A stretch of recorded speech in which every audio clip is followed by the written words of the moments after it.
यस ग्रामीण उद्यम तथा आर्थिक विकास आयोजना समापन गोष्ठीको अध्यक्षता गरिरहनुभएका श्रीमान सहसचिवज्यू र विभिन्न निकायबाट यस कार्यक्रममा उपस्थितका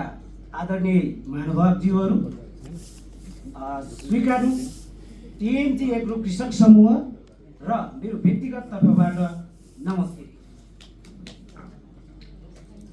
यस हाम्रो मेवा तथा जुस प्रशोधनको दौरानमा म विगत 7 वर्ष दक्षिण कोरियामा कृषि क्षेत्रमा कार्यरत गरी बिदाको क्रममा फर्किने क्रममा कोभिडले गर्दाखेरि आफ्नो देशमै केही गरौँ र केही चाहिँ कृषि क्षेत्रमा विकास गर्ने इच्छा जागेर 2078 सालमा हामीले मेवा खेतीको सुरुवात गर्यौँ र मेवा खेती सुरुवात गर्दाखेरि हाम्रो देश नेपालमा कृषि क्षेत्रको अलिकति मापदण्ड नभएको हो। किनभने हामी किसानहरूले उत्पादन गरेको जति पनि फलफुल तथा कृषि सामग्रीहरू एउटा सिन्डिकेट तरिकाले बिक्री वितरण हुने भएकोले हामीले मेवा खेती तथा जुस प्रशोधन गर्ने एउटा समूह गठन गरे र समूह गठन गर्दाखेरि नेपाल सरकार कृषि तथा पशुपक्षी मन्त्रालय अन्तर्गत रिड प्रोजेक्टले हाम्रो एउटा विकट गाउँ समाजका एउटा साना किसानलाई एउटा उद्यमी बनाउने एउटा प्र्याक्टिस गर्नुभयो। उहाँहरूलाई विशेष धन्यवाद दिन चाहन्छु। किनभने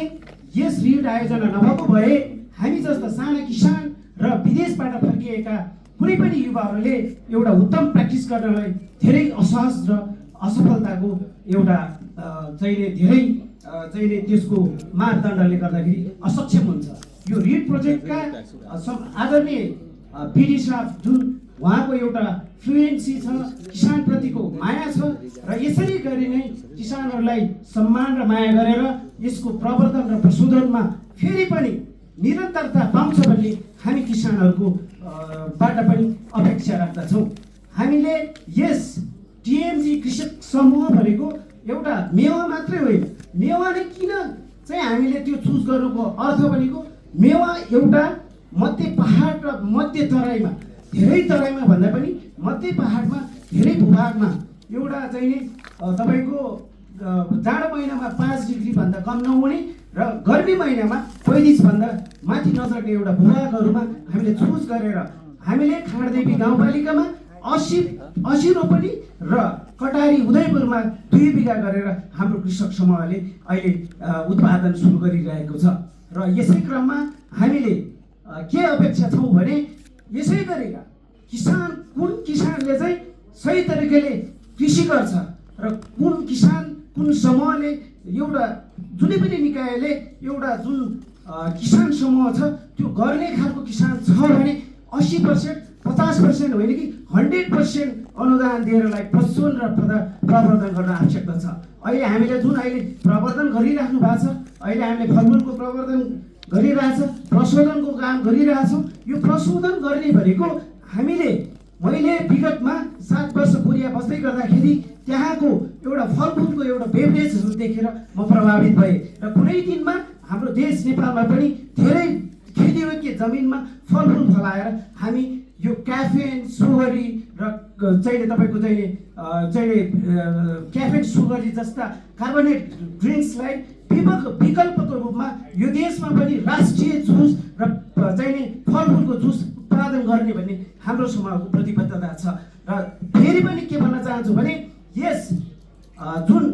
ग्रामीण उद्यम तथा आर्थिक विकास आयोजना समापन गोष्ठीमा विभिन्न साथीभाइहरू, किसान साथीभाइ पनि उपस्थित हुनुभएको छ र विभिन्न सरकारी निकायका प्रमुखहरू पनि उपस्थित हुनुभएको छ। यो एउटा ग्रास लेभलको किसानको एउटा आवाज हो, जुन आवाज त्यो टप लेभलमा बस्ने कुनै पनि हाकिमलाई थाहा हुँदैन। हाम्रो देश नेपालमा जति पनि युवाहरू छन् रोजगारी गर्न लागि विदेशै जान्छ। किन जान्छ भने उनीहरूलाई कस्तो प्र्याक्टिस भयो भने सजिलो तरिकाले कसरी पैसा कमाउने, उनलाई एउटा मेहनतको एउटा कुनै पनि प्र्याक्टिसको अभाव भएको कारणले गर्दाखेरि उहाँ हाम्रो आदरणीय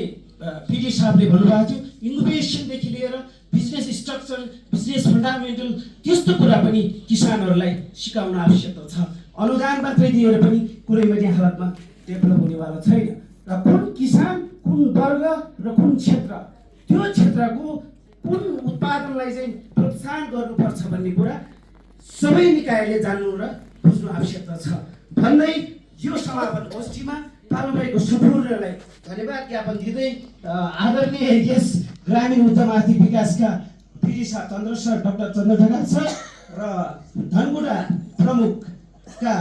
डाक्टर इन्द्रदान सर र विगतमा काभ्रे सम्पर्क कार्यालयका डाक्टर सौरभ श्रेष्ठले गर्दा हाम्रो सानो किसानलाई पनि नेसनल स्तरीय तरिकाको मेवा तथा प्रशोधन केन्द्रको लागि यो समाज ल्याइपुर्याउन धेरै धेरै बधाई र हाम्रो पालिकाको अग्रज हाम्रो